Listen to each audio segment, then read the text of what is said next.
On s'arrête à Madagascar où une vague de disparitions inquiétantes plonge Tananarive dans la peur. Ces dernières semaines, 172 cas de disparition ont été recensés selon un bilan de la police nationale. Face à cette situation, le président Michael Randrianirina parle désormais de terrorisme et le gouvernement a déployé 400 forces de sécurité dans la capitale. À Tananarive, on écoute Aurélie Comment. Il suffit d'ouvrir les réseaux sociaux ces dernières semaines à Antananarive pour voir défiler les avis de recherche des enfants surtout, mais également des adultes disparus. Une vague qui plonge la capitale malgache dans une véritable psychose. Selon le bilan de la police nationale, 172 cas de disparition ont été recensés, 81 personnes ont été retrouvées vivantes, 8 personnes ont été assassinées et 83 personnes manquent toujours à l'appel. Selon le service de protection des mineurs, les enfants retrouvés vivants sont actuellement hospitalisés. Pour la plupart, ils ont été retrouvés inconscients avec des traces de coups et blessures et incapables de se souvenir de leur captivité. Une maman me confiait justement ce matin qu'elle n'osait plus laisser sortir son enfant seul à partir d'une certaine heure. Face à cette pression, le gouvernement a décidé de réagir. 400 forces de l'ordre ont été déployées dans toute la ville. Un centre opérationnel a été ouvert afin de coordonner les recherches et des fouilles généralisées de véhicules ont actuellement lieu.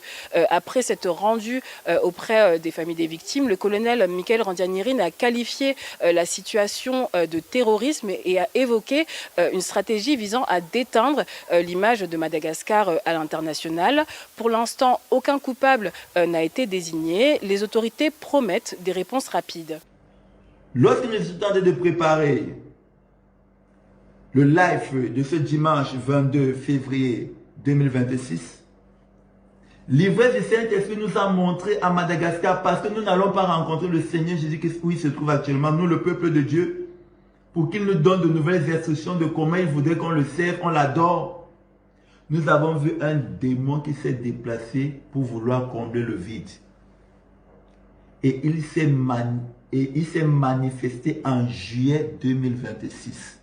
Prophétie de l'ivresse du Saint-Esprit sur Madagascar. Juillet 2026, ce que vous verrez à Madagascar, vous verrez du désordre. Parce que c'est un démon.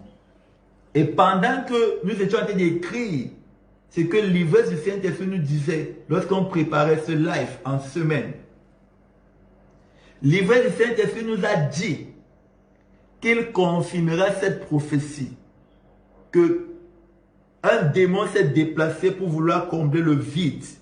Parce que nous, le peuple de Dieu, nous n'allons pas rencontrer le Seigneur Jésus-Christ où il est actuellement, où il s'est déplacé. Et ce démon prendra corps en juillet 2026. Donc ce que tu verras en juillet 2026, ce ne sont pas les malgaches, c'est un démon qui les manipule. Et c'est du désordre. Parce que la Bible dit que Dieu est un Dieu d'ordre. Par conséquent, les démons sont le désordre. Maintenant, pendant que nous étions en train d'écrire cette prophétie, l'ivresse de cet esprit nous a dit qu'il confirmera cela dans les jours qui suivent, dans les semaines qui suivent, au plus tard dans un mois, c'est-à-dire 30 jours. Parce que quoi? Ce démon qui va prendre corps à Madagascar en juillet 2026, nous allons voir son embryon dans les jours qui suivent, a dit l'ivresse du Saint-Esprit. Dans les semaines qui suivent, c'est-à-dire au plus tard dans un mois.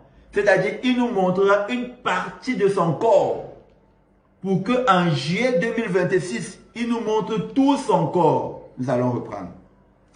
Prophétie de l'ivresse du Saint-Esprit sur Madagascar. Parce que nous n'allons pas rejoindre le Seigneur Jésus-Christ où il est actuellement pour l'adorer, un vide s'est créé. Maintenant, en semaine, nous avons vu l'ivresse du Saint-Esprit nous montrer un démon qui s'est déplacé pour vouloir combler le vide. Et ce démon prendra corps en juillet 2026 où il va apparaître complètement. Apparaître complètement, c'est-à-dire quoi? C'est que tu verras à Madagascar en juillet 2026. Ce ne sont pas les malgaches. Ce sont des malgaches qui sont influencés, manipulés, instrumentalisés par un démon qui apportera du désordre. Donc ce n'est pas de leur faute. C'est nous, le peuple de Dieu, qui avons échoué. Parce que ne pas rejoindre le Seigneur Jésus où il est en ce moment, on appelle ça la religion. C'est-à-dire vouloir faire les mêmes choses que le Seigneur Jésus qui vous a dit précédemment. On appelle ça la religion. Maintenant, pendant que nous étions en train d'écrire cette prophétie, l'ivraie du Saint-Esprit nous a dit qu'il confirmera la prophétie qu'un démon s'est déplacé pour vouloir combler le vide et qui apparaîtra en juillet 2026 sur Madagascar, où il manipulera les Malgaches. Dans les jours qui suivent, dans les semaines qui suivent, au plus tard dans un mois, c'est-à-dire au plus tard dans 30 jours, où on verra son embryon, c'est-à-dire une partie de son corps. Donc, quelque chose se produira à Madagascar dans les jours qui suivent, dans les semaines qui suivent, au plus tard dans un mois, c'est-à-dire dans 30 jours.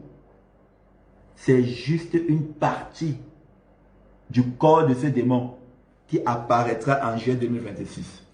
Nous ne nous appelons pas prophètes, c'est le Seigneur Jésus-Christ qui nous appelle prophètes. Donc, l'ivraie du Saint-Esprit a dit, dans les jours qui suivent, dans les semaines qui suivent, au plus tard dans un mois, il confirmera cette prophétie de l'ivraie du Saint-Esprit. Et, toujours prophétie sur Madagascar, parce que nous, les enfants de Dieu, nous avons échoué. Nous n'allons pas adorer le Seigneur Jésus où il s'est déplacé en ce moment. Les jeunes qui tiennent des réunions pour adorer le Seigneur Jésus à Madagascar, à un moment, ne pourront plus le faire. Parce que lorsque les catastrophes, souvenez-vous, ce sont des esprits, des démons qui viennent combler le vide, frapperont Madagascar, leurs familles, certains de leurs membres seront touchés. Par conséquent, eux aussi seront touchés.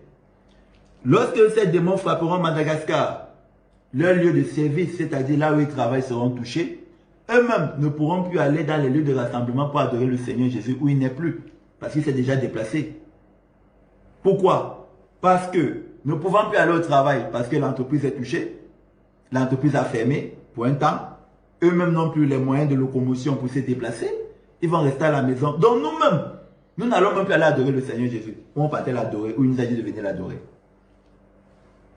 Donc, les rassemblements chrétiens à Madagascar, des jeunes, annuellement,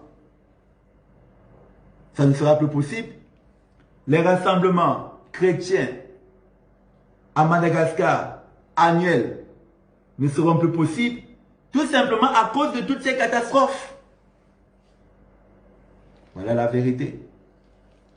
Donc, examine cette prophétie au regard de la parole de Dieu. Toi qui nous regardes, prophétie sur Madagascar ce dimanche 22 février 2026. 2026. Maintenant, sans transition, nous passons directement à la prophétie sur le président des États-Unis, M. Donald